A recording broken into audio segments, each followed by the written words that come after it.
श्री स्वामी समर्थ. स्वामींचे असे संदेश ऐकण्यासाठी आपलं स्वामी संदेश या चॅनलला सबस्क्राईब करा. स्वामी म्हणत आहेत, काळजी करणारी माणसं मिळायला भाग्य लागतं, पण अशी माणसं आपल्याला मिळाली आहेत हे समजायला भाग्य लागतं. जीवनात कधी दुःख आले तर आपले दुःख आणि वेदना जगाला सांगत फिरण्यापेक्षा आपल्या घरातील जवळच्या व्यक्तीला अर्थात पतीला व पत्नीला सांगा, जेणेकरून त्या दुःखाचा बाजार मांडला जाणार नाही. पती आणि पत्नी हे सुखदुःखात एकमेकांना आधार देतात, तेच एकमेकांचे साथीदार जन्मभर असतात. स्वामी म्हणतात, दुःख आले म्हणून खचून जाऊ नकोस. ते कायमस्वरूपी तसंच आहे ती परिस्थिती राहणार नाही. संसार म्हटलं की आपल्याला हवं असं सर्व काही चालत नाही. कधी पत्नीने पत्नीसाठी तर पतीने पतीसाठी त्याग करणे गरजेचे असते. यामधून केवळ आत्मानंद अथवा आनंदाच प्राप्त होतो. म्हणूनच त्याग करा, आत्मानंद मिळेल. सत्य ही अशी एक श्रीमंती आहे की जी एकदाच खर्च करून त्याचा आयुष्यभर आनंद उपभोगता येतो. पण असत्य हे एक प्रकारचे कर्ज आहे. त्यामुळे तत्काळ सुख मिळतं, परंतु आयुष्यभर त्याची परतफेड करावीच लागते. आपल्या आयुष्यातील वाईट वेळेत आपली साथ सोडलेल्या लोकांकडे लक्ष देऊ नका, पण ज्यांनी आपली वाईट वेळेत साथ देऊन आपली चांगली वेळ आणून दिली आहे त्याची किंमत कधीच विसरू नका. एखादा पाषाणातून देवाची मूर्ती बनवण्यासाठी टाकीचे घाव सहन करावेच लागतात. तसेच आपल्या जीवनातील कठीण परिस्थितीला सामोरे गेल्याशिवाय मानवी मूर्ती कशी बनणार?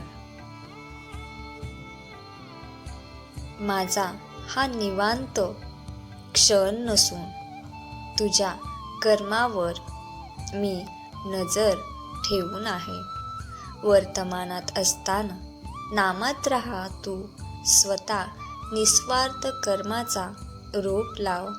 कोणाच्या आशेवर मदतीचा अवलंबून राहू नकोस, कारण त्या रोपांवर येणाऱ्या फळांवर अधिक फक्त तुझाच अधिकार असेल. आचार विचार घराची आखणी आहे, प्रेम घराचा पाया आहे, थोर माणसे घराच्या भिंती आहेत, तर सुख हे घराचे छत, जिव्हाळा घराचा कळस आहे, तर माणुसकी तिजोरी. आपापसात प्रेम ही धन दौलत आहे, तर नामस्मरण इथला आत्मा आहे.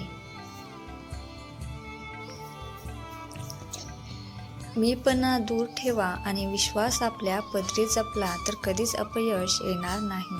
दोघांनी एकमेकांवर विश्वास ठेवला पाहिजे. अहंकार जपला नाही तर संसार सुखाचा होईल का हे नक्की लक्षात ठेवा. सामर्थ्य गुरुवचनात असते, साधन म्हणून वापरलेल्या वस्तूत नाही. आम्हाला माहीत आहे तू विद्वान आहेस, पण नुसती विद्वत्ता उपयोगी येत नाही. त्याचबरोबर श्रद्धा आणि विश्वास पण पाहिजे, ज्याच्यातच हे असतं. समाधानी राहा, सुखी व्हाल.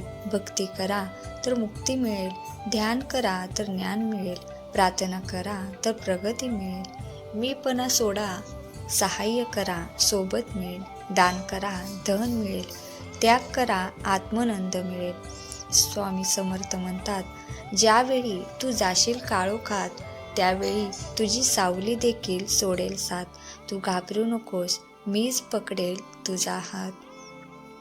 स्वामी माऊलींचा आधार असला की आयुष्यात कोणत्याही संकटाला सामोरे जाण्याचं बळ मिळतं आणि आशीर्वाद असला की कोणत्याही कार्यात विजय आपलाच होतो असा अनुभव येतो. शुद्धकरण अंतकरण ठेवून नाम घेतले तर भगवंताच्या कृपेचा अनुभव येईल. या जीवनात काही वेळा नियती तुम्हाला मुद्दामून अनपेक्षित अडचणीत अडकवते, ते फक्त तुम्हाला दाखवून देण्यासाठी की आपलं कोण आणि परक कोण. आयुष्यात नेहमी समाधानी राहा, खूप सुखी व्हाल. तुम्हाला लागलेले कोणतेही व्यसन सोडा, म्हणजे तुम्हाला शांती मिळेल. तुमच्या हातावरील रेषेत दडलेले भविष्य पाहू नका, तर त्याच हाताने प्रामाणिकपणे कष्ट करत राहा. नाम घेत राहा, मी सगळीकडे आहे. एक भास एक निवास नित्य स्वामी दिवसा. स्वामींची आठवण न यावी तो दिवस नसावा. हृदयाच्या प्रत्येक कणात नित्य स्वामी बसावे. उदास असशील तर माझे नाव घे, दुःखी असशील तर माझे ध्यान घे. मार्ग भेटत नसेल तर माझे विचार घे. एवढ्याने समाधानी नसशील तर बाळा अक्कलकोटची धाव घे. चिंता तुला त्रास देत असेल, भीती सतावत असेल, कोणी नसेल तुझ्या संगी साथी, तर घाबरू नको. घाबरून पळून जाऊन पळ काढू नकोस. नको वागूस स्वार्थी, नको मारूस मन. मी तुझाच आहे प्रतिक्षण आणि सगळ्यांना हे ठामपणे स्वामी आहे ना मन.